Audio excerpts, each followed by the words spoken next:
नमस्कार मित्रों, सनातन को जानो यात्रा के इस मंच पर एक बार फिर आपका स्वागत है। तो आज जो विषय लेकर चलेंगे वो है धर्म और परंपरा को लेकर। जैसा कि भारत आदिकाल से धार्मिक देश के रूप में जाना जाता रहा है, तो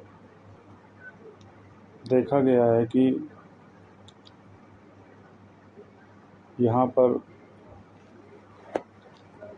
धर्म से ज़्यादा परंपराएं प्रचलित हो गई और आम बोलचाल में परंपराओं को ही धर्म मान लिया गया है। जबकि धर्म और परंपराएं बिल्कुल अलग विषय हैं। परंपराएं सदैव धर्म का अनुसरण करती हैं, लेकिन धर्म कभी परंपराओं का अनुसरण नहीं करता। यह बात समझने योग्य है, लेकिन फिर भी ढोंगी पाखंडियों ने केवल परंपराओं को ही महत्व देकर कहीं न कहीं धर्म का नुकसान ही किया है।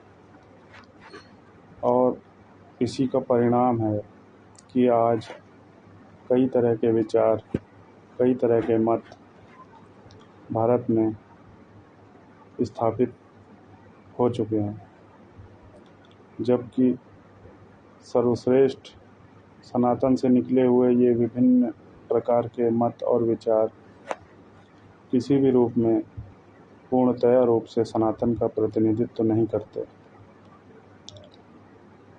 चाहे बात बलि प्रथा की हो या अन्य धर्म में कुर्बानी की हो, दोनों ही मात्र एक परंपरा का हिस्सा हैं और परंपरा का हिस्सा बनते रहे हैं।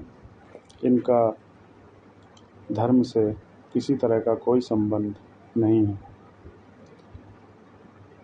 यहाँ यह ध्यान देना आवश्यक होगा कि जब हम बलि की बात करते हैं तो और जिस बलि का हम विरोध करते हैं वह बलि जीव और जीवित पशुओं को लेकर बलि के रूप में है। अन्य प्रकार की बलियों का हम विरोध नहीं करेंगे, क्योंकि इसमें किसी प्रकार की हिंसा की संभावना ना के बराबर है।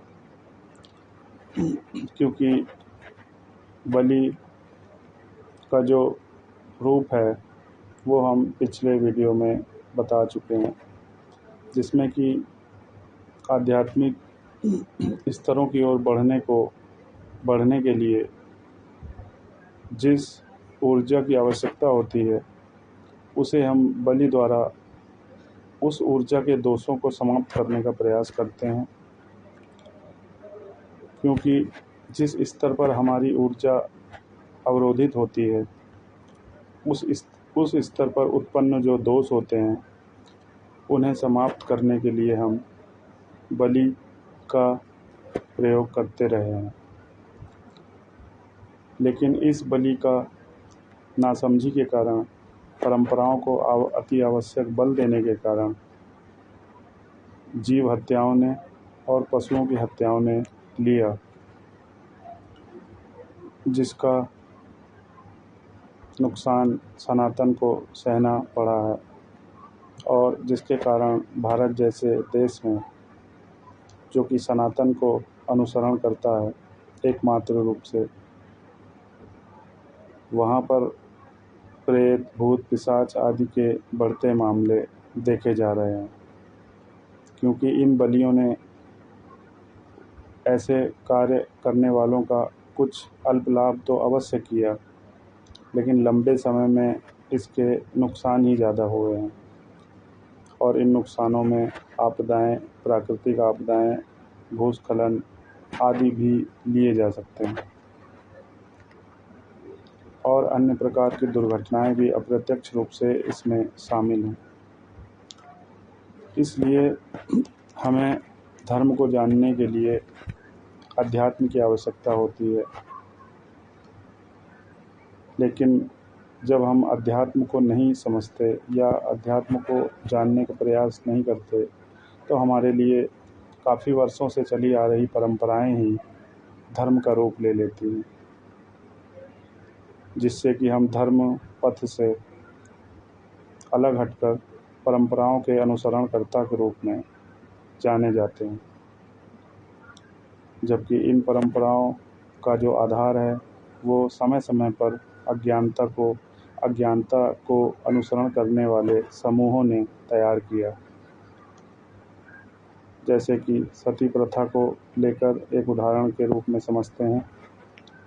बाकी सती प्रथा पर एक संपूर्ण जानकारी को लेकर एक अन्य वीडियो में बात करेंगे, लेकिन फिर भी एक सती प्रथा जो वास्तव में थी, जिसे समाज ने एक कुरीति के रूप में, प्रथा के रूप में लागू किया था, उसे भी हमने बाद में समाप्त करने का काम किया। अगर सिर्फ लंबे समय से चली आ रही कोई प्रथा ही धर्म का प्रतीक होती तो क्या हम सती प्रथा का विरोध करते? क्या हम उसे समाप्त करते? और क्या सती प्रथा जैसी प्रथाएं या परंपराएं क्या धर्म का अंग थी? बिल्कुल भी नहीं थी। हाँ, सती प्रथा का जो वास्तविक रूप था वह कुछ और था, लेकिन जो समझा गया, प्रचारित किया गया, वह बिल्कुल उसके उलट था। सती प्रथा अपने सतीत्व की रक्षा के लिए अपनाया जाने वाला आपातकालीन प्रयोग था, जिसमें कि कोई स्त्री अपने सतीत्व की रक्षा के लिए अपने प्राणों का बलिदान योग क्रिया के माध्यम से दे देती थी।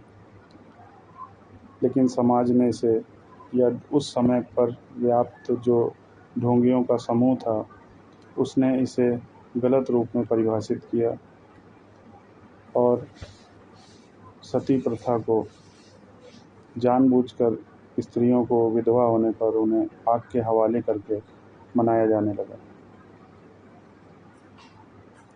अब सनातन में जिस सती प्रथा का चलन था वो बिल्कुल उलट थी, जिसका पहले बताया जा चुका है जिसे। जबकि जिस प्रथा को पालन किया जा रहा था वह प्रथा बड़ी दर्दनाक थी और कुरीति का हिस्सा थी और धर्म विरुद्ध भी थी। लेकिन अधर्मियों ने इसी अधार्मिक प्रथा को धर्म के रूप में स्थापित किया और कई वर्षों तक जारी भी रखा। इसलिए जब भी हम अध्यात्म को जानने का प्रयास करते हैं तो सबसे जो एक इसका लाभ होता है वो यह होता है कि हम परंपराओं को धर्म के रूप में नहीं देखते, बल्कि धर्म को समझते हैं और उसे जानने का प्रयास करते हैं। परंपराओं से हमें उतना मतलब नहीं रहता जितना कि धर्म से रहता है।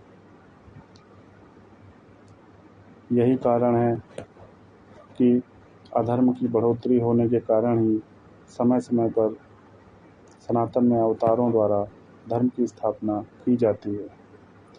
ऐसा इसलिए होता है कि जो ढोंगी पाखंडियों का जो समूह होता है वो अपने अधर्म को ही धर्म के रूप में प्रचलित कर देता है और उसे प्रचारित भी करता है और उसे लागू भी कर देता है।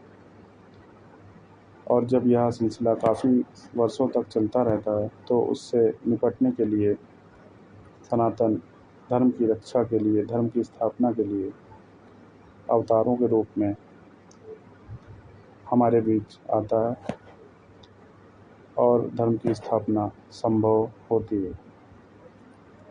इसलिए हमें लगता है आज इस वीडियो को देखने के बाद धर्म और परंपराओं को लेकर जो एक भ्रम था, जो एक सोशल मीडिया में गलत भ्रम फैलाया जा रहा था, उससे निपटने में सरलता होगी। आगे किसी अन्य विवादित विषय को लेकर एक अन्य वीडियो बनाएंगे। तब तक के लिए धन्यवाद।